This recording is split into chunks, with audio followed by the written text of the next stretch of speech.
Hey everyone, Rich here. Just thought I'd come and bring you a JUNKPUNK update and go over today what we've been up to, me specifically, and the kind of stuff we're going to be putting in for the next update, which is vehicles and lore.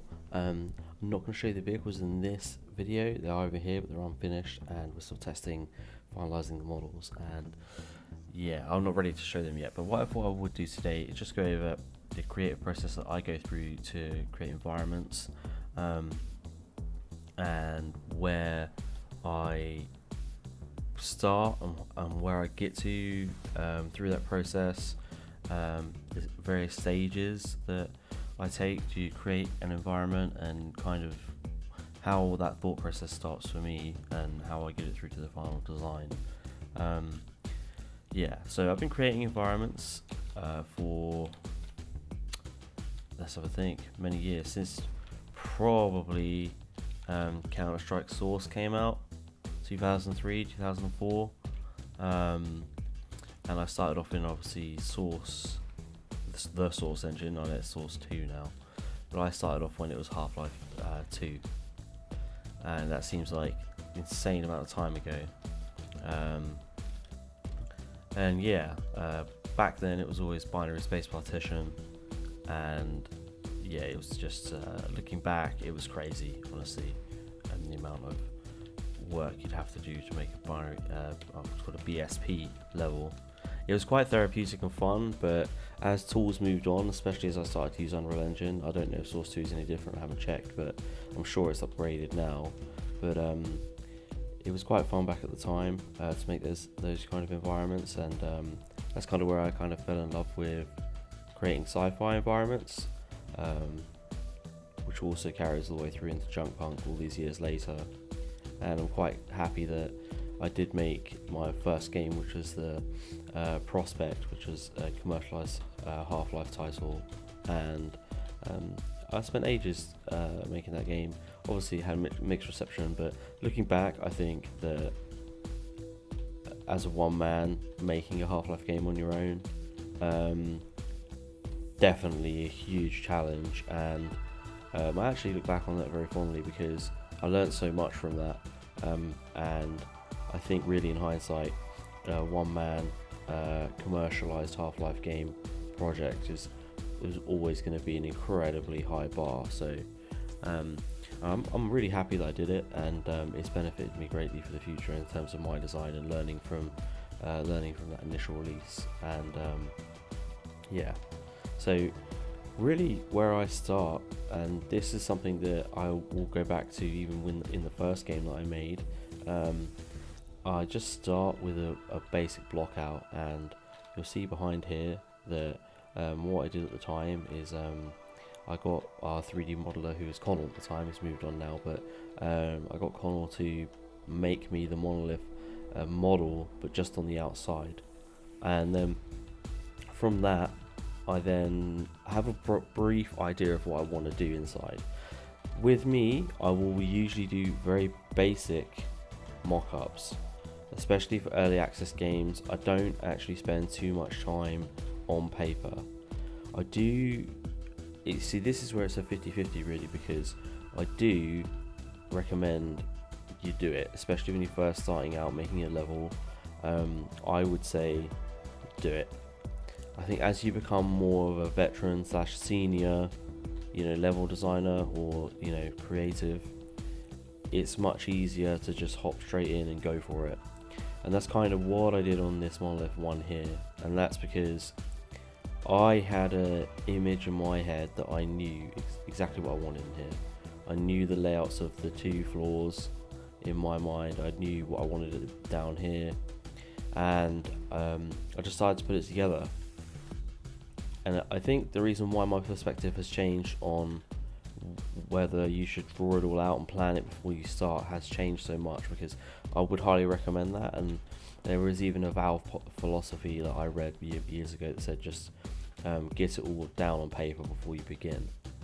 The reason why my opinion has changed on that over the years of doing this is because as you're making a game in early access, as you're making a game that's hot and fresh off the press, monthly bi-monthly updates, and they're huge different different game designs, different game mechanics going in. Things change so much that I think personally, by the time that paper design hits the engine, you've already realized you want to do something different. So I kind of keep it very fluid, and I don't lock myself into a design at any point. And I'll show you an example of that in a second. But I think that as you move through the stages of design, for example, this initial design for me, this room here was just going to be it's going to actually have something circular in the middle, but then that just didn't work. Then I wanted to make sure that as the player came in, I needed them to go up floors, and I wanted that to be obvious. So I put one side of the room for floors, and then as you're going to the elevator, you see 1 and 2, and then you know this is where you're going to make your keys. But also as you come in, you can see the big red halo button right at the end here, and then that tells you exactly what you need to do.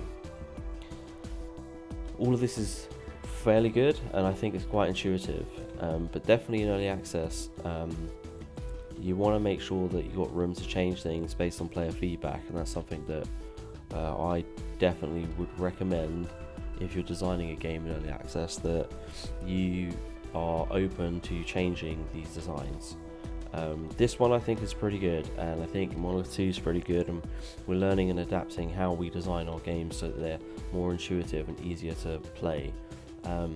One of the biggest I would say struggles that we have is that we are really trying to provide a high quality immersive experience that can go toe to toe with really larger budget games. But we're only a 5-man team, sometimes maybe a 6, but usually 5, sometimes 4. It kind of fluctuates, but it's a small team. But we're trying to push the boundaries with our little small team. So yeah, I think it's really important to be flexible, and the reason I say that is actually I'll go over to Monolith 2 real quick, and then I will go and show you what I mean. Monolith 2 again was a big challenge for us, and this initially started off as a totally different shape to this, totally different. We were going to put drones on the top. We had a little control tower. None of it worked. When I put it all together, I wasn't feeling it. So I took the parts that we had made and we turned it into something different. I ended up wanting this to be a bit of lore in here, where Pal speaks to you and you see Pal for the first time, and one of the computers that he's running on. And from here you can take the elevator up and you can see the chemical process for the next stage. And all of this took an absolute ton of time to design and implement. But again, making it so that it's very intuitive. As you come in, you see your objective, you see exactly what you have to do, and you see the 3 different keys that you need to complete your game experience, I should say. And then really after that, it was just adding these things like the nice touches, Biolab Refinery, making sure all the pipe work looks correct and you've got nothing floating, making some steam particles. I say and then really, I mean, there was hundreds of hours spent doing this environment, but yeah, this again was a room that I changed quite a few times.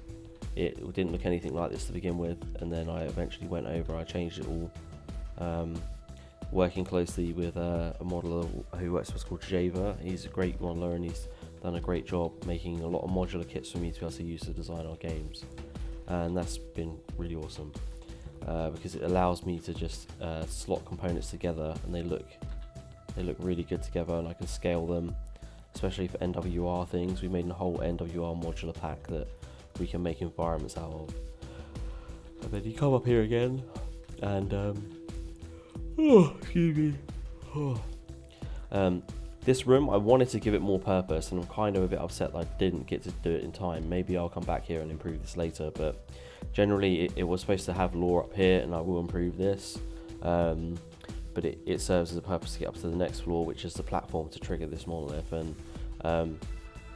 again, this was supposed to all be in the control tower, and it used to have glass. But what we noticed is that having glass there, I had to make it so transparent that you may as well just not have glass there.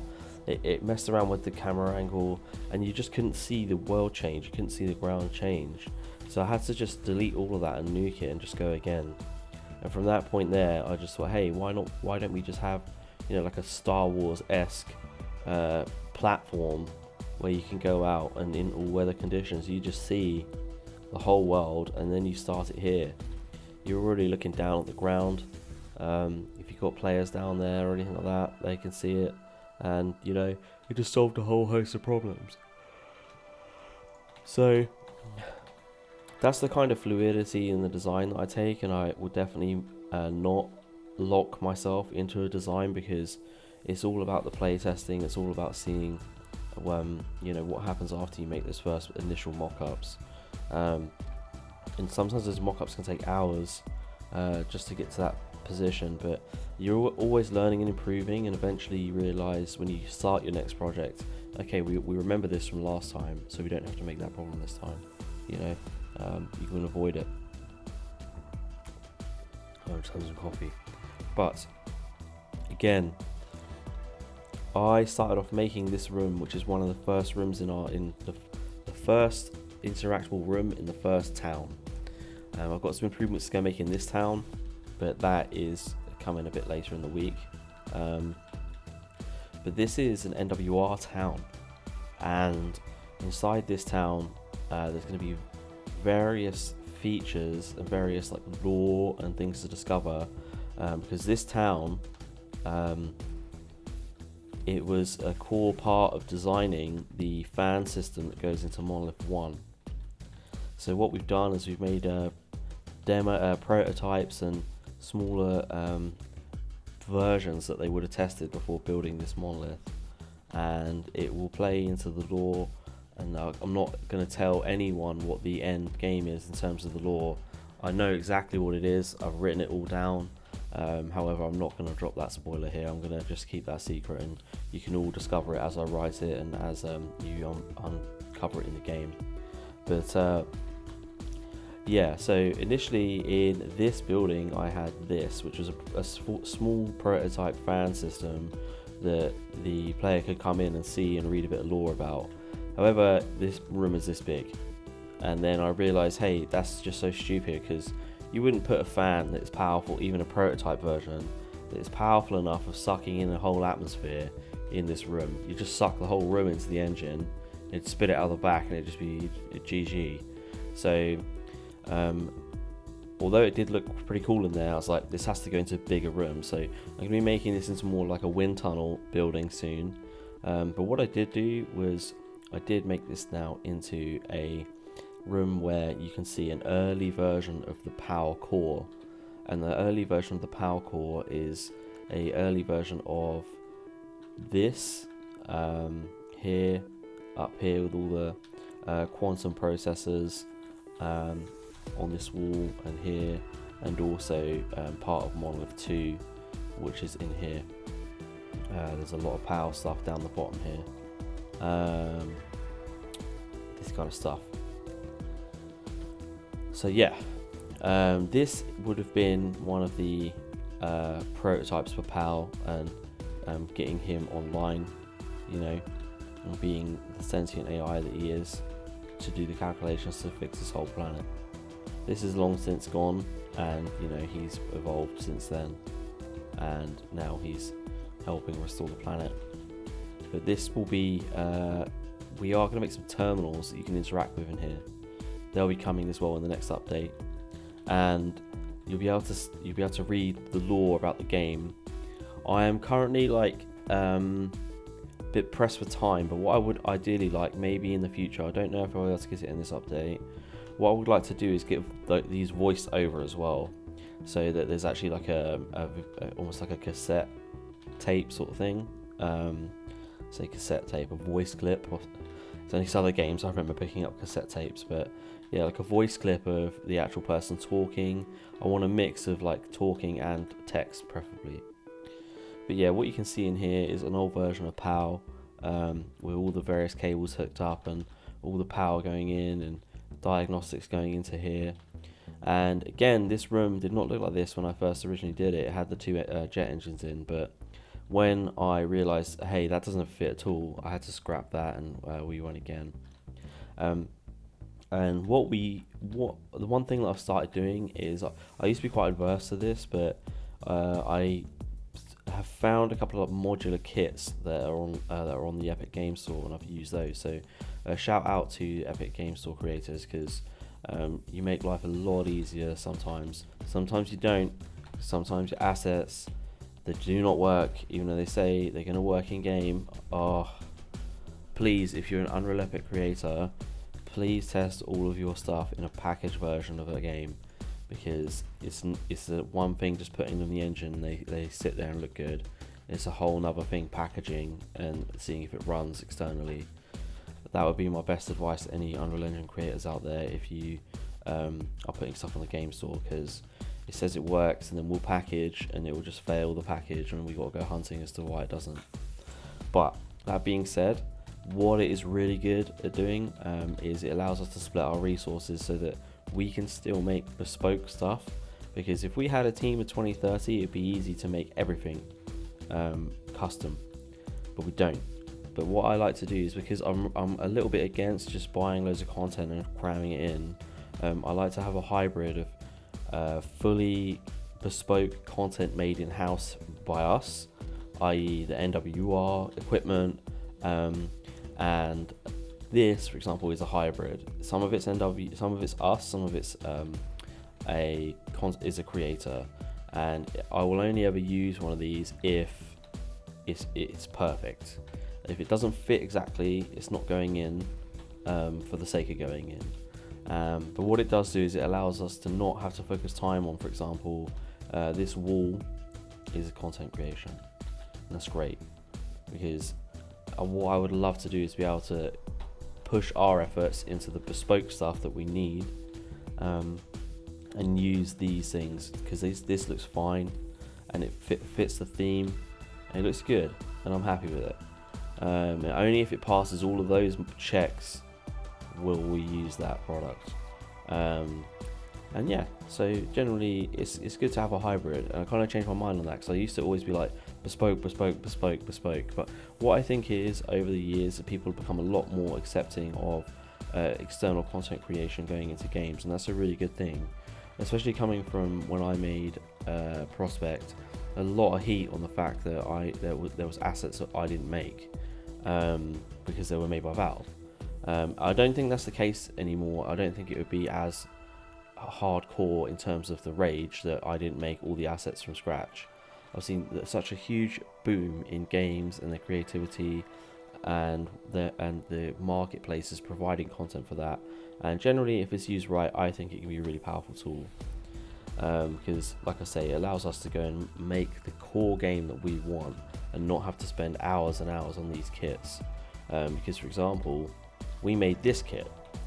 We made the building kit for JUNKPUNK because we know exactly the type of buildings we want, and then we can fill them with other stuff. Super, right? The only other thing that would disqualify that for me as a designer is if I go on Steam and I see like 20 games using the same thing. It's got to go. I just can't. At that point, I can't take it, because it looks like it's just too much for me personally. I'll just say we have to make a new thing and swap it out. But yeah, so that's kind of how I design the environments for JUNKPUNK. Is how I start doing the designs, from start to finish. I'll have this blank interior, and then I'll go from each side of a room. For me, has got a design phase: top, bottom, and the sides. So I will design the thing that I want to design the room around first, i.e. the old PAL system. Then I'll go, okay, I have the old PAL system. What's on the ceiling? Nothing. What are we going to put up there? Let's connect the PAL system to the ceiling. Cool. Still blank. Let's put some lights up there. Let's fill up the ceiling. Okay, cool. Ceiling's done. All the walls are bare and the floor's bare, but surely we need to connect to the interface. So I'll put this pipe work across. I'll put pipes all across the ground, because this is an intense piece of computational machinery, let's say, and then I'll go, okay, cool, surely if there's some work in here, they're going to want to see exactly what's going on here. Maybe there's an interface coming out, and maybe there's various power cables all connecting into here, and at the back maybe there's another closed off like server rack with I don't know, some other kind of sci-fi computerness. It's quite hard to describe exactly what you're making when it comes to sci-fi, because you want it to look futuristic, and you can sure as imagine that this would probably be something really cool and futuristic, but obviously many sci-fi things, there's no real functionality as to how it works. It just looks cool and works, and maybe one day it'll be real. And then there's some NWR stuff in here that we've made. There's some stuff that looks like it fit the NWR branding, and what we end up doing as well is just doing cool things like this, so we can customize. If I turn the decal around, although this would be not technically something we've made, we can easily start to fit this into the world, because I could, for example, decal onto these. Press G, and there you go.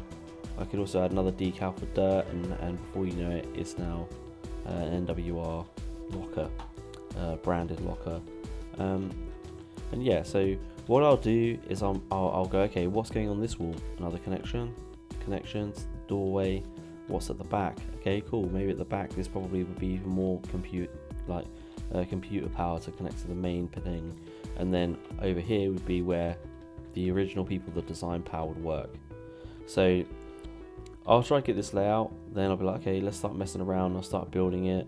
What's going to go in these two corners? Probably these huge cables that provide an intense amount of power for power 1.0 to do his thing. And then obviously I'll do various passes. So I'll do a few larger pieces, and then I'll kind of Bob Ross it down, where I start large, go smaller until I'm doing the fine details, like these tiny individual floor pieces, or for example in here I did these like trailers with more cores for POW, more power cores, putting some power cores in here, so when you come in, it starts to build the picture that you're coming in, you've got the reception there, and then you've got these various things that possibly waiting to be integrated into the power core. And then I'll probably end up putting some more lockers here, but this is where people get ready to go in and work on power, and then they're finally in the room where he is, and you can do your job. And then here's where they take all the readouts, and this is a bit more NWR-esque, because this is the transition between POW as like a bare bones and the actual equipment that NWR would have used during that time. And I think that's kind of it. But generally my principles are to try and add something to every side of your environment, so you don't have anything that's too blank. Often the floor doesn't get a look in, often the floor stays quite blank, so I will always try and fill the floor up as long as it doesn't obstruct the player. I know that 99% of people are going to come in here. This is definitely going to be hit by the player. They might have a look in here, and they might have a look in here. So this is free space, slightly populated. I'll probably end up putting a interface here or somewhere. There's going to be quite a few in here because I've got quite a lot of lore for it. And what else? Yeah, and then I'll go around, maybe decorate the walls a bit more with some more objects. And then, like I say, put these smaller items in. Make sure that things look okay. For example, that should be hiding the wire. Don't see any bare cables. And yeah, for me this is like 80% done. I've still got quite a lot of work to do in here, but I'm also working on the town to make sure that you're not going to be able to go in every building, because I'm only one artist. There's no way I can do an entire town myself.